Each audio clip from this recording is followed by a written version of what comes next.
바이든 정부에서 한국의 핵무장에 관해 다시 한번 절대 안 된다며 부정 의견을 밝혔습니다. 바이든 정부의 정권 말기임에도 불구하고 한국에 다시 한번 으름장을 놓은 것으로 보입니다. 그러나 트럼프 측에서는 이에 관해 새로운 발언을 하면서 한국 주변국을 놀라게 했는데요. 한국 입장에서는 바이든은 지는 애이고 트럼프는 다가올 정책의 이반자에게 관심 가는 게 당연한 상황이죠. 우선 미국 국무부 부차관보인 알렉산드라 벨은 대한민국의 자체 핵무장에 대한 질문을 받았습니다. 그는 한국 국민 3분의 2가 자체 핵무장에 찬성한다는 여론조사가 있다는 질문을 받았는데, 이에 대해서 그는 한국이 자체적인 핵 프로그램을 추구할 경우 핵 확산 조약 NPT를 위배한 것이며 그런 결정을 따른 모든 결과와 대가들을 맞을 것이라며, 그런데도 그걸 원하는가 라고 물었습니다. 또한 이미 한국 정부와 이번 바이든 정부가 그러한 핵 확산 금지에 대한 약속을 하지 않았냐고 반문했습니다. 한국에서는 최근 우크라이나의 꼴을 보고 국민의 3분의 2는 자체 핵무장을 찬성한다는 의견이 나왔는데, 현 바이든 정부에서는 이를 두고 대한민국의 자체 핵무장은 사실상 불가능하고 대가가 따를 것이라 경고한 것입니다. 그러면서 알렉산드라 벨 차관보는 우리의 목표는 한반도의 완전한 비핵화라는 발언을 했습니다. 물론 북한 김정은 정권의 핵무장 해제가 이뤄진다면 한반도는 평화에 한 발 더 다가설 수 있음이 사실입니다만, 북한은 그러한 기미조차 보이지 않고 있으며 미국 군사계에 따르면 이번 북로 조약으로 북한군을 파병한 대가로 북한은 러시아의 최첨단 미사일 발사 기술을 얻었고 이를 핵무기에 활용할 것이라는 의견을 내놓았습니다. 또한 북한은 러시아로부터 평양의 방공망 지원을 받는 등 오히려 국가의 핵 역량을 키우는 데 주된 관심이 있습니다. 따라서 이 가운데 바이든 정부의 한반도 비핵화를 원한다는 발언은 뜬구름 잡는 소리에 불과하며 그저 한국이 핵무장하는 것을 용인하지 않겠다는 발언으로만 받아들여지고 있는 게 사실입니다. 하지만 여전히 국내에서는 젤렌스키의 발언을 두고 결국에는 핵무기뿐이라는 의견이 나오고 있습니다. Хто з цих країн постраждав? Всі? Ні, одна Україна. Хто віддав ядерну зброю? Всі? Ні, одна. Хто? Україна. Хто сьогодні воює? Україна. 결정적으로 미국과 영국은 부다페스트 조약을 맺어놓고도 러시아 침공을 막지 못했습니다. 자신들이 막아주지도 못하는 사태가 실제 등장하자 다른 국가들은 핵무장 불평이 나올 수밖에 없는 것이죠. 그런데 이 가운데 트럼프 측에서는 바이든 정부와는 전혀 다른 차원의 답변을 내놓고 있습니다. 전문가들은 대한민국의 전대미문의 일이 벌어질 확률이 크다고 말하고 있습니다. 홍콩의 SEMP는 이에 관해서 대한민국은 트럼프 당선 뒤에 태도가 크게 변하고 있다라면서 이전에 한국은 우크라이나 무기를 지원할까 고민했고 이것이 북한군 파병으로 크게 흔들렸다는 겁니다. 실제 대한민국 정부는 러시아의 북한군 파병 이후에 살상무기 지원을 고려할 수 있다고 밝혔습니다. 그러나 문제는 트럼프 당선 이후에 한국에서는 급격하게 지원을 철회할 가능성이 나왔다는 겁니다. 일단 미국에서 지원을 끊기 때문에 동맹국들은 미국의 의향대로 따라갈 수밖에 없는 상황이죠. 게다가 미국이 지원하지 않는 것은 이제 우크라이나에 지원할 모든 압박이 사라졌다는 것입니다. 이전에는 유럽의 나토를 중심으로 한국 보고 우크라이나에 무기를 지원하라고 계속 압박했으며 최근 젤렌스키 대통령은 한국의 천공 등을 원한다며 콕 집어 한국 무기를 지원해달라는 발언도 했었습니다. 하지만 이젠 미국이 손을 떼버린다고 하니 젤렌스키는 자체 핵무장 폭탄 발언을 한 것이죠. 우크라이나 측은 불과 몇 개월이면 원자탄 개발이 가능하다고 밝히면서 핵무장을 한다고 했습니다. 원자로를 이용해서 플루토늄 추출이 가능한 데다가 구소련 시절의 탄도미사일 기술도 남아있습니다. 현재 미국이 지원을 끊어버리는 이상 우크라이나는 이 조약에서도 자유로워지기 때문에 이를 빌미로 자체 핵무장을 하더라도 누가 말릴 수도 강제할 수도 없어 핵무장 가능성이 커진 것이죠. 우크라이나는 사실상 잃을 것도 없는 상황이라며 트럼프 집권 후 핵무장 착수에 들어갈 수 있음을 밝혔습니다. 물론 우크라이나가 실제 핵무장을 해버린다면 서방에서 전후 복원사업에 참여하지 않을 가능성도 있습니다만 많은 이들은 영국과 미국이 약속한 영토 방어를 해주지 않고 있기 때문에 벌어진 일이라고 말하면서 오히려 현 시점에는 우크라이나가 핵무장을 해야 더 이상 전쟁이 없을 것이라는 의견도 내놓습니다. 그런데 이에 관해서 미국에서는 대한민국 역시 핵무장 가능성이 높다는 의견이 다시 나오고 있습니다. 소식통에 따르면 현재 러시아는 북한군을 투입하며 시간을 끌고 있는 상황에 불과한데 이는 겨울 전선에 군인을 투입하면 동사로 인한 사망자가 기하급수적으로 늘어나 북한군을 대신 투입하는 것이며 이 가운데 전쟁은 소강 상태를 맞으며 그 가운데 트럼프가 당선되면 전쟁은 휴전이 될 수 있다는 겁니다. 트럼프는 푸틴과의 친분을 이용해 전쟁을 휴전 상태로 이끌어가며 더 이상 미군 자원 투입을 꺼릴 것이며 러시아는 미국의 중재로 휴전을 진행할 가능성이 매우 커지는 상황으로 돌입하게 된다는 것입니다. 러시아는 원래의 경제적 파트너인 대한민국과 손을 잡는 형태가 될 수 있다고 예측하고 있습니다. 다만 그 가운데 트럼프는 북한에는 따로 딜을 하고 한국에는 주한미군 철수 관련한 딜을 진행할 수 있는데 이는 트럼프 측근이 집권 1기와는 달리 현재는 트럼프의 주장을 모두 수용하는 참모들로만 구성되어 있다는 겁니다. 그러다 보니 트럼프는 자신이 주장한 모든 사안을 관철시키려 들 것이고 주한미군 철수도 도마에 오르는데, 이 과정에서 미국은 핵 우산보다 다소 진보한 옵션을 대한민국에 제공할 가능성이 큰 것으로 예측되고 있습니다. 실제 한국의 핵무기를 보유하지 않더라도 미국의 핵무기를 한국 내에 배치하는 방안도 고려해야 될 뿐만 아니라 한국 내에서 미국과 협의 시에 곧바로 핵무기를 생산할 수 있는 잠재적 핵무장 상태로 들어갈 수 있다는 것입니다. 실제 트럼프는 한국의 미사일 지침 해제를 거의 모두 실행해준 인물로 한국의 국방력 강화를 지시했습니다. 한국의 국방력이 강화되어야 미국에서도 돈을 아낄 수 있다는 비즈니스적 논리가 대거 들어간 것입니다.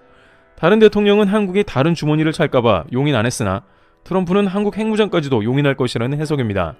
실제 이 과정에서 트럼프는 김정은과 한국의 주한미군 철수에 관한 딜을 할 수 있다는 말도 나왔습니다. 미 주요 매체인 워싱턴 포스트에서 과거 트럼프 대통령이 김정은 위원장과 두 차례 회담을 가졌으며 북한과 문제를 직접 해결하는 것은 트럼프의 주요 관심사였다며 관련된 보도를 제기했습니다. 특히 트럼프 대통령의 경우 한국이 방위비를 GDP 2.7% 정도 부담하고 있는 높은 수준이며, 이는 나토의 평균보다 월등하게 높지만 트럼프는 비즈니스 논리로 이는 생각지도 않는다는 겁니다. 따라서 앞으로 트럼프가 대통령의 집권 시 사실상 미군 주둔을 철수할 조건만 찾게 된다는 뜻입니다. 또한 김정은 위원장도 트럼프 대통령과 대화에서 북한에 달러를 공급할 실마리를 찾으려 할 것이기에 트럼프가 당선되어 주한미군 철수 카드를 들고 온다면 탑다운 방식의 빅딜이 생길 수도 있다고 전망했습니다. 실제 미국 트럼프 정부에서 백악관 국가안보보좌관을 지낸 허버트 전 보좌관은 트럼프 전 대통령이 당선되면 북한 김정은과 브로맨스를 하려고 애를 쓸 것이라 답했습니다. 허버튼 보좌관에 따르면 트럼프 대통령 당선 시 김정은은 트럼프한테 제안할 거래가 있다라고 말할 것이며, 김 위원장이 트럼프 전 대통령에게 다음과 같은 충격적인 제안을 할 것으로 판단했습니다. 미군이 한반도에서 철수하는 대신에 내가 핵무기 몇 개만 갖게 해주면 된다. 그런 다음 나는 장거리 탄도미사일 프로그램을 중단하면서 핵 프로그램을 제한할 것이라고 말할 것이며, 이는 이미 한 번 둘이 만나서 비슷한 이야기를 주고받았고 그에 관한 연장선일 수 있다는 겁니다. 실제 하노이 회담 때 이러한 비슷한 핵 관련 딜이 오갔지만 끝내 참모들 반대로 무산되었습니다. 당시 트럼프는 북한이 핵 개발을 제한한다더라 라고 했지만 폼페이오 국무장관 등은 너무 낮은 수준의 핵 개발 제한이라서 북한이 조삼모사식으로 속이려 했다는 식이라 트럼프를 말렸습니다. 결국 하노이 회담은 결렬되었는데 이제 트럼프 재집권 뒤에 북한에서 이를 다시 노린다는 것이죠. 게다가 트럼프는 주한미군까지 철수시키려고 하니 북한은 더욱더 절호의 기회를 맞은 셈인 겁니다. 보좌관에 따르면 결국 김정은이 원하는 것은 고립을 깨는 것이 그 주요 내용이라면서 러시아는 북한이 필요로 하는 에너지를 공급하면서 김정은을 돕고 있는 모양새라고 하며, 반대로 북한은 러시아의 군사적 기술적 지원을 대가로 수백만 발의 포탄을 러시아에 공급했다는 겁니다. 그러나 북한도 한계가 있기 때문에 결국 원활한 달러 공급을 위해 미국 제재를 푸는 게 급선무이며, 트럼프와 딜을 성공시켜 달러 송금이 가능해지는 그 시점을 위해서 김정은의 탑다운 제안이 나온다는 것이죠. 하지만 결국 복잡한 딜의 반대급부로 대한민국의 핵무장을 용인할 수밖에 없다는 말이 나온 것입니다. 물론 반대로 해리스가 대통령에 당선된다고 하더라도 대한민국의 핵무장의 가능성이 떨어지는 것은 아닙니다. 러시아가 한국을 비롯한 동맹에 핵위협을 가하는 이상 미국은 핵무장을 용인할 수밖에 없다는 겁니다. 일단 한국 핵무장 관련해 가장 골치가 아픈 것은 현재 미국의 민주당이라고 전해지고 있습니다. 민주당은 오바마 때부터 바이든, 해리스 현재 부통령까지 한국의 비핵화를 고수하며 계승하고 있습니다. 따라서 한국 핵무장과는 가장 거리가 먼 정권이며 어떻게든 동북아시아의 핵무장을 해제시키려고 하죠. 하지만 러시아의 이러한 계획이 여전히 존재할 가능성이 크다는 것은 미국의 우려대로 일이 돌아간다는 겁니다. 미국 싱크탱크는 예전부터 러시아의 핵무기 사용이 한반도에 영향을 끼칠 수 있다고 경고했으며, 한국이 핵무장을 하지 않는 한 러시아는 선제 타격으로 다양한 동맹을 공격할 수 있다는 주장을 했습니다.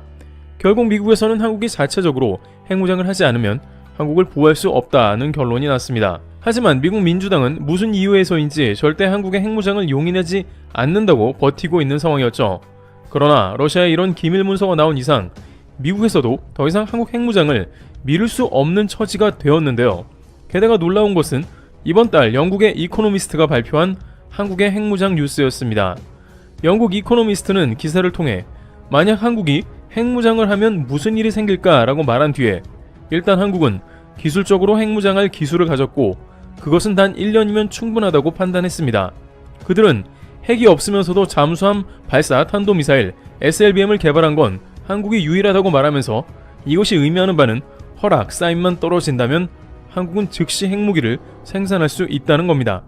한국의 핵기술은 원전 수출에서 증명되었듯 세계적이며 원전 26기에서 나오는 사용 후 핵연료 이용이 가능하다는 겁니다.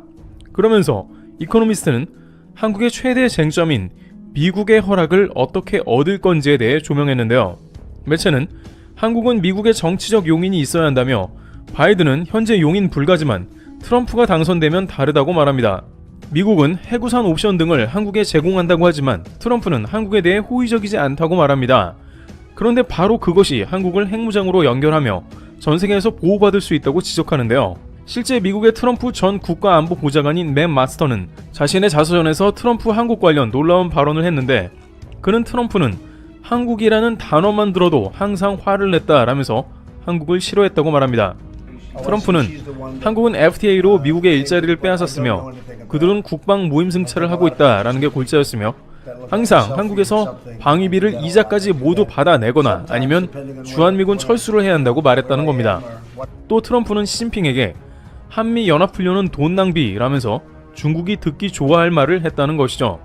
따라서 트럼프가 당선이 된다면 임기 초반부터 강력하게 주한미군 철수를 몰아붙일 가능성이 매우 큰데 그 대신 한국의 반대급부로 자체 핵무장을 용인하는 빅딜이 성사될 수 있을 것으로 내다보는 겁니다.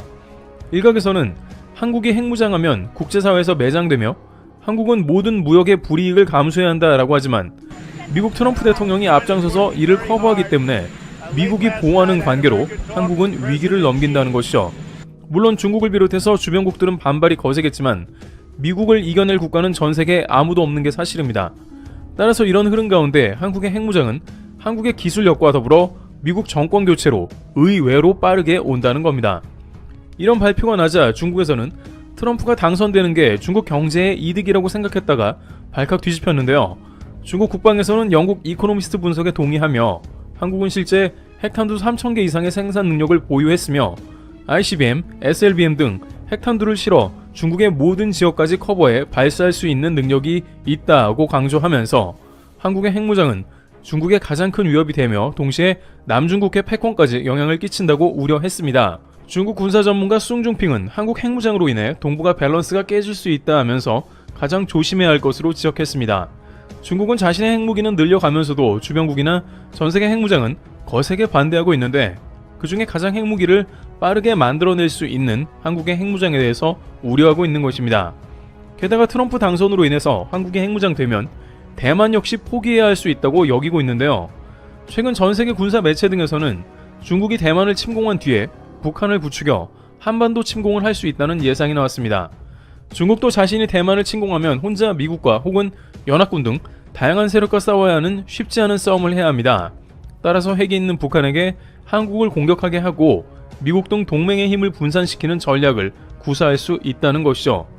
하지만 트럼프 당선으로 한국이 핵무장을 해버리면 대만을 쳐들어가는 데 있어 북한을 배제해야 합니다. 한국이 핵을 보유하면 북한도 쉽게 움직일 수 없으며 러시아도 중국을 돕는데 꺼리게 된다는 것이죠. 이처럼 전세계 강대국들은 한국의 핵무장이 멀지 않았다면서 관련 내용을 강조하고 있는 시점입니다.